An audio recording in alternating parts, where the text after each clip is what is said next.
ప్రభు అయిన యేసుక్రీస్తు నామములో మీకు సమాధానం కలుగునుగాక. షలోం. యెషయా గ్రంథము 42వ అధ్యాయము 16వ వచనము. వారి ఎదుట చీకటిని వెలుగుగాను వంకర త్రోవలను చక్కగాను చేయుదును. దేవుని నామానికి స్తోత్రం కలుగునుగాక. ఈ ఉదయకాల సమయంలో దేవుడు 2 వాగ్దానాలు ఇస్తున్నాడు. ఒకటి, వారి ఎదుట ఉన్నటువంటి చీకటిని వెలుగుగా చేయుదును. ఆది కాండంలో మనం గమనించినట్లయితే దేవుడు వెలుగు కమ్మని పలుకగా వెలుగు కలిగిన వాక్యంలో రాయబడి ఉంటుంది. గమనించిన ప్రియులారా, ఈ విశ్వమంతా కూడా చీకటితో ఉండగా దేవుడు ఒక మాట సెలవీయగానే ఇంత పెద్ద విశ్వము ఉన్నటువంటి చీకటి మొత్తం తొలగిపోయి వెలుగు కలిగినట్లుగా పరిశుద్ధ గ్రంథమైన బైబిల్లో మనం చూస్తూ ఉన్నాం. ఎంత గొప్ప దేవుణ్ణి మీరు కలిగి ఉన్నారు. ఈ ఉదయకాల సమయంలో అనేక మంది వివాహ విషయంలోనూ వారి యొక్క చదువుల విషయంలోనూ వారు అనుకున్నటువంటి కార్యాలలో ఎప్పుడైతే ఫెయిల్యూర్ జరుగుతుందో, ఓటమి కలుగుతుందో, అంధకారం వారి జీవితంలో అలమటిస్తుంటుంది. ఇక నాకు మార్గాలు ఏవి లేవు అనుకుంటూ ఉంటారు.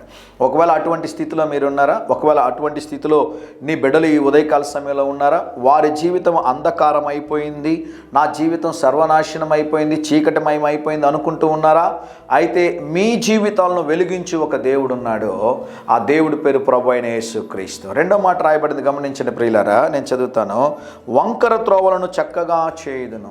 ఈ సంవత్సరం దేవుడు మన పరిచర్యకి ఇచ్చిన వాగ్దానం, నేను నీకు ముందుగా పోవచ్చు, మెట్టగా ఉన్న స్థలములన్నింటినీ సరాలము చేయుదును అన్నాడు. దేవుని నామానికి స్తోత్రం కలుగునుగాక. దేవుని సన్నిధిలో మీ జీవితాలను ఉంచగలిగితే చీకటిని వెలుగుగాను వంకర త్రోవలను దేవుడు చక్కగా చేయాలని ఆశపడుతున్నారు. వస్తారా ఈ ఉదయకాల సమయంలో? దేవుని సన్నిధిలోనికి వస్తారా? ప్రభు నీతోనే మాట్లాడుతున్నాడు. నీ బిడ్డల విషయమై, మీ విషయమై, మీ జీవితం విషయమై ఈ 2 కార్యాలు దేవుడు చేయాలనుకుంటున్నాడు. మరొక మాట చదవమంటారా? చదువుతాను చూడండి. నేను వారిని విడువక ఈ కార్యము చేయుదును. ఆమేన్ చెప్పండి ఒకసారి. విడువక ఈ కార్యం చేస్తానంటున్నాడు ప్రభు. ఈ మాట విన్నప్పుడు నేనైతే ప్రభునందు చాలా సంతోషపడ్డాను. ప్రభువా, నాకు కూడా కొన్ని కార్యాలు చీకటిమయంగా ఉన్నాయి నా పరిచర్యలో, వాటిని వెలుగుమయంగా చేయండి ప్రభు. కొన్ని కార్యాలు వంకరగా ఉన్నాయి, వాటిని సరిచేయండి ప్రభు. విడువక చేస్తానన్నారు కదా, నీకు వందనాలు ప్రభు అని ప్రార్థన చేయాలని ఆశపడుతున్నాను. అలాగే గుండె మీద చేయబెట్టుకుని ఒక చిన్న ప్రార్థన చేస్తాను. ప్రియ పరలోకపు తండ్రి, ఈ ఉదయకాల సమయంలో మీరు ఇచ్చిన ఈ శ్రేష్టమైన వాగ్దానము కొరకే వందనాలు ప్రభువా. మా జీవితంలో కొన్ని కార్యాల్లో చీకటిమయముగా ఉన్నాయి, వాటిని వెలుగుగా నాయన మీరు నింపగల దేవుడు నాయన, వాటిని మీరు వెలిగించుమని ప్రార్థన చేస్తున్నాను.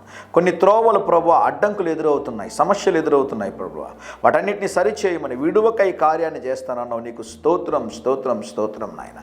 నా జీవితంలోను మా ప్రియుల జీవితంలో జరిగించుమని యేసు నామములో ప్రార్థిస్తున్నాము తండ్రి. Amen amen.